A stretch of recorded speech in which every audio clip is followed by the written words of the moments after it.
Reproduction and adolescence. Hello guys, welcome back to my channel Study Pearson. Today we will study the topic. Today we will study the part 5 of the reproduction and adolescence, which is adolescence and puberty. First the topic is adolescence and puberty. Then we study the topic adolescence first. Adolescence, the period of life when the body undergoes change leading to reproductive maturity. मतलब कि वो period of life का वो period जिसमें आपके life में कुछ change आए और रिप्रोडक्टिव मैच्योरिटी आपके में चेंज आने लगे, वो एडोलेसेंस है, वो पीरियड ऑफ एडोलेसेंस कहते हैं उसको. फिर second point, the period of growth from birth about 2 year to age is called infancy. वो पीरियड ऑफ ग्रोथ जो जन्म से 2 साल तक का जो ग्रोथ होता है उसको हम इन्फेंसी कहते हैं. And third one is this period was denoted by childhood which represented the age of 2 to 11. वो पीरियड जो उसको चाइल्डहुड कहते हैं, जो 2 ईयर से 11 है. इसलिए मैंने चाइल्डहुड को हाईलाइटेड करके लिखा है कि the period of was denoted by the childhood which represented an age 2 year to 11 year. वो 2 से 11 साल के अंतराल का जो भी एज होता है उसको हम लोग क्या कहते हैं, चाइल्डहुड कहते हैं.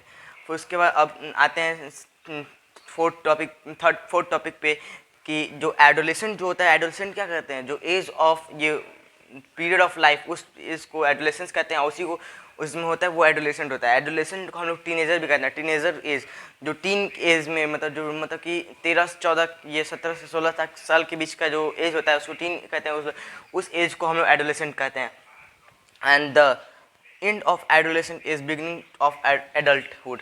जब एडोलेसेंट मतलब कि जब एडोलेशन का जब एंड हो जाता है, जब एडोलेशन कंप्लीट हो जाता है, जिस टाइम जिस ईयर तक जिस एज तक पूरा जितना भी चेंज होना था वो हो जाता है, उसके बाद से जो एज आता है वो एडल्टहुड होता है. जो एडल्टहुड होता है उस एज को एडल्टहुड कहते हैं. ये एंड ऑफ एडोलेशन के बाद होता है. अब सेकंड टॉपिक अब पढ़ेंगे हम लोग, ये एडोलेशन पढ़ लिए, अब पढ़ेंगे हम पुबर्टी. तो first what is puberty. Puberty marks the time when a child body start turning into an adult body. Puberty उस टाइम को मार्क करता है जो चाइल्ड बॉडी से एडल्ट बॉडी में जाने का जो टर्निंग वो स्टार्ट होता है, उसको पुबर्टी कहते हैं. And puberty in when an adolescent reaches reproductive maturity. Puberty कब इन पुबर्टी जब इन होता है जब एडोलेसेंट वो रिप्रोडक्टिव मैच्योरिटी में जब आ जाता है तब वो पुबर्टी एंड हो जाता है. तब पुबर्टी का टॉपिक कुछ है कि अभी चेंज ऑफ पुबर्टी से पहले हम एक और टॉपिक पढ़ेंगे जो मेरे से मिस्टेक हो गया है, उसके लिए मैं सॉरी बोल रहा हूँ क्योंकि मैंने इसमें नोट नहीं किया वो टॉप मेन पॉइंट्स. जो मेन पॉइंट है इन वो पुबर्टी का ये कि कैसे मेल और फीमेल में कैसे क्या कब चेंज होता है. इन गर्ल में it start around the age of 11, 12 and is completed by the age of 17. Girls में वो 11 और 12 के एज में स्टार्ट होता है और 17 के एज में वो ख़त्म हो जाता है, उसका कंप्लीट हो जाता है. और वही बॉयज़ में वो 13 और 14 के एज में स्टार्ट होता है और 18 के एज में वो कंप्लीट हो जाता है. 18 मतलब कि जो पुबर्टी का एज है वो गर्ल्स में कम है और ये बॉयज़ में ज़्यादा है. अब ये हो गया. और ये हाँ एक और है, on the set of puberty is control by the hormones. जो पुबर्टी जो है वो एक हार्मोन से कंट्रोल होता है. मेल और फीमेल में दोनों के हार्मोन्स अलग अलग होते हैं. जो मेल हार्मोन्स है उसको टेरेस्टोन कहते हैं, टेरेस्टोरियन कहते हैं, और जो फीमेल है उसको एस्ट्रोजन कहते हैं. ये दोनों हार्मोन्स डिवाइडेड है दोनों. एक एस्ट्रोजन फीमेल में पुबर्टी के लिए कंट्रोल करता है और वो टेस्टोस्टेरोन वो मेल में उस कंट्रोल करता है पुबर्टी को. अब आते हैं क्या क्या पुबर्टी है. तो भाई पुबर्टी में क्या क्या चेंज होता है. द चेंज ऑकर ये जो change by the puberty, first change होता है इंक्रीज इन हाइट में इंक्रीज होता है. किसी भी मेल और फीमेल दोनों में पुबर्टी अगर उस में हो तो उसका हाइट इंक्रीज होगा. सेकंड चेंज, फर्स्ट चेंज हम लोग पढ़ ली. सेकंड चेंज है चेंज इन बॉडी शेप. जो बॉडी शेप जो उसका बॉडी शेप होता है उसमें भी चेंज होता है फीमेल और मेल में. जो बॉडी शेप में मैं आपको बताना चाहता हूँ, बॉडी शेप में यह चेंज होता है कि वो जो इन बॉय में जो उसका शोल्डर है वो ब्रॉडर होता है और चेस्ट बिकम वाइडर. जो बॉयज़ में मेल में जो उसका क्या बोलते हैं इसको शोल्डर जो होता है वो ब्रॉडर होता है और जो चेस्ट होता है सीना वो वाइडर होता है, मतलब कि वो वाइडर होता है. और वही गर्ल्स में waist become wider below. In girls the region below the waist, जो वेस्ट के नीचे वाला जो रीजन है वो पार्ट है वो उसका क्या बोलते हैं वाइडर होता है. and body muscles grow or prominently in boy than the in girl. जो बॉडी मसल्स है जो ज़्यादा ग्रो होता है इन बॉय में गर्ल्स के कंपैरिजन में. अब थर्ड आता है चेंज इन वॉइस. अब वॉइस में आता है तो वॉइस में तो बहुत कॉमन है कि द वॉइस, ये सबको माना है the voice box is bigger in boy than girls. जो वॉइस बॉक्स होता है वो पहले शुरुआत से ही बॉयज़ में बॉयज़ का गर्ल्स के कंपैरिजन में बड़ा रहता है. तो इसके बाद है it is seen as a protruding part of the throat called Adam apple. उसके बाद जो बॉयज़ में जो चेंज होने के बाद जो एक वॉइस आप लोग अक्सर देखते होंगे कि बॉयज़ में एक यहाँ पे एक चेंज होता है, यहाँ पे उसके नेक के पास गले में एक दूसरा से एक शेप आ जाता है, उसको हम लोग एडम एप्पल कहते हैं. वही एक बॉयज़ में चेंज होता है, उसको इट इज सीन वो एक प्रोडक्टिंग पार्ट टाइप में दिखता है, वो होता है, उसको हम एडम एप्पल कहते हैं. फिर उसके बाद जो फोर्थ चेंज होता है इंक्रीज इन एक्टिविटी और स्वेट एंड ऑयल ग्लैंड. जो ऑयल ग्लैंड और स्वेट होता है उसका इंक्रीजमेंट होता है वो दोनों में during the puberty. Just creation of soil and gland increase. मतलब मैन जो कहा वही है, वही बुक में भी रिटन है कि जो ये स्वेट और ऑयल ग्लैंड है वो इंक्रीज करता है दोनों में. And development of sex organ, जो सेक्स ऑर्गन है वो भी दोनों में डेवलप करता है. और जो मेन प्राइमरी सेक्स ऑर्गन है मेल का वो है टेस्टिस और फीमेल का है वो ओवरी. और उसका दूसरा सेकंड पॉइंट है कि but they develop fully. And third point है कि the boy the male sex develop completely and the testes begin produce sperm. जो प्रोवर्टी में टाइम जब वो पूरा कंप्लीट डेवलप हो जाता है तो वो जो मेल में जो टेस्टी वो स्पर्म प्रोड्यूस करने लगता है. और वो गर्ल्स में वही the ovaries in large and start releasing mature egg.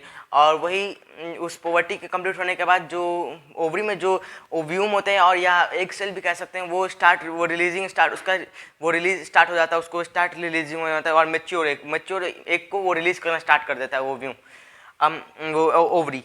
और the development of secondary sexual character development हम लोग पहले वो टिक कर देते हैं जो हमने पढ़ लिए. ये पढ़ लिया फिर एंड उसके बाद जो थर्ड लास्ट है the development of the secondary sexual character. जो सेकेंडरी सेक्सुअल कैरेक्टर है वो है the character which develop during the puberty. वो कैरेक्टर जो पुबर्टी के दौरान डेवलप करता है and help distinguish male from the female. जो डिस्टिंग्विश करता है मेल और फीमेल को, जो हेल्प करता है उनको डिस्टिंग्विश करने में, उसको कहते हैं सेकेंडरी सेक्सुअल कैरेक्टर. वो सेकेंडरी सेक्सुअल कैरेक्टर मतलब वो कैरेक्टर जो डेवलप करता है पुबर्टी के ड्यूरिंग में, जो हेल्प करता है फीमेल और मेल पार्ट को डिस्टिंग्विश करने में, उसको कहते हैं हम ये सेकेंडरी सेक्सुअल कैरेक्टर कहते हैं ये कैरेक्टर. अब उसके बाद सेकंड लास्ट आता है reaching mental and emotional maturity. जो क्या बोलते हैं मैच्योरिटी आता है ये पुबर्टी के बाद कि मेंटल और इमोशनल मैच्योरिटी आने लगता है. ये भी एक चेंज है ये पुबर्टी में. And last one is psychological change है जो लास्ट वो चेंज है जो आने लगता है जिसमें आप mood makes take place on one moment और यू मे फील. मतलब कि वो उस टाइम मूड मतलब कि उस हर एक मोमेंट पे अलग अलग आने लगते हैं और feel and very next moment happy. उस हर एक मोमेंट पे उसका मूड चेंज होने लगता है. ये होता है ये भी एक पोवर्टी का चेंज है जो लास्ट चेंज है जिसमें साइकोलॉजिकल चेंज होता है जिसमें आपके मूड हम हर मोमेंट पे अलग अलग चेंज होते रहेंगे. अब ये हम लोग का ये एडोलेशन एंड पोवर्टी ये जो हम लोग का पैरा कंप्लीट होता है. और यहाँ एक बहुत ही मेन पॉइंट है प्यूबिक रीजन. ये वर्ड इसमें ही चेंज ऑफ पुबर्टी में आता है. ये प्यूबिक रीजन आर उस रीजन को कहते हैं जो region of the sexual organ, जो रीजन सेक्सुअल ऑर्गन के आसपास हो मतलब कि near the sexual organ on the outside मतलब आउटसाइड में बाहर में. This called the pubic region. वो प्यूबिक रीजन कहते हैं उसको. अब उसके बाद हम पढ़ेंगे the rule of hormones in insect and frog and metamorphosis in insect and frog. हम लोग पहले पढ़े थे ना इसके पहले कि हार्मोन्स का जो यूज होता है ये कैसे इंडोक्राइन ग्लैंड में वो सेक्रेट होता है इंडोक्राइन ग्लैंड से ब्लड से, जिसको डक्टलेस ग्लैंड भी कहते हैं. अब उसी को पॉइंट को कनेक्ट किया गया मेटामॉर्फिस से कि हार्मोन्स कैसे मेटामॉर्फिस में यूजफुल है, मतलब कैसे वो उनका रोल है फ्रॉग इंसेक्ट और फ्रॉग के मेटामॉर्फिस प्रोसेस में. तो पहला वो है कि इफ़ यू विल मेटामॉर्फिस में कि hormones play an important role in completing the life of the frog and butterfly. Butterfly means insect and frog in animal. ये जो इस बहुत ही इंपॉर्टेंट रोल करता है इन लोगों के लाइफ को कंप्लीट करने में, बटरफ्लाई और फ्रॉग के। और उसके बाद दूसरा केस है, in case of insect metamorphosis is control by the thyroxine gland, thyroxine insect hormones. जो इंसेक्ट के केस में, मतलब कि इंसेक्ट के केस में जो मेटामॉर्फिस होता है वो कंट्रोल होता है इंसेक्ट हार्मोन से। वही एनिमल के केस में, मतलब frog, for example frog, it control by thyroxine, this hormone produce by thyroid gland. ये जो एनिमल के केस में, मतलब फ्रॉग के केस में, ये कंट्रोल होता है थायरोक्साइन से, जो एक हार्मोन से जो प्रोड्यूस होता है, जो produce by the thyroid gland, जो थायराइड ग्लैंड के द्वारा प्रोड्यूस किया जाता है। हो गया। अब होता है, अब सेकंड है कि reproductive phase of life in human. अब हम पढ़ेंगे रिप्रोडक्टिव जो फेज है लाइफ ऑफ ह्यूमन, मतलब कि कैसे वो फेज के को डिस्क्राइब करना है, जिससे जैसे इस फेज से गुजरता है उनका रिप्रोडक्शन, उस लाइफ ह्यूमन के रिप्रोडक्टिव फेज को हम लोग पढ़ेंगे। अब फेज है, first phase is menstruation and second one is menarche and third last is the menopause. अब मेंस्ट्रुएशन और मेनार्क एंड मेनोपॉज के पहले पढ़ने से पहले हम लोग कुछ इम्पोर्टेंट पॉइंट हम लोग पढ़ेंगे। जो प्रोड्यूस, जो पहला एडोलेसेंट बिकम कैपेबल। एडोलेसेंट कब कैपेबल होता है? जब testis in male and ovaries female, ये जो गैमेट्स प्रोड्यूस करने गैमेट्स को प्रोड्यूस करना स्टार्ट कर देता है, तभी एडोलेसेंट वो ये कैपेबल होता है उन दोनों रिप्रोडक्शन में। ये मेन इसका पॉइंट है कि जब तक टेस्टिस और ओवरी ये स्टार्ट नहीं करेंगे गैमेट्स को प्रोड्यूस करना, तब तक रिप्रोडक्शन कभी नहीं होगा। ये एक सबसे main point. I hope that you understand this topic. Thank you.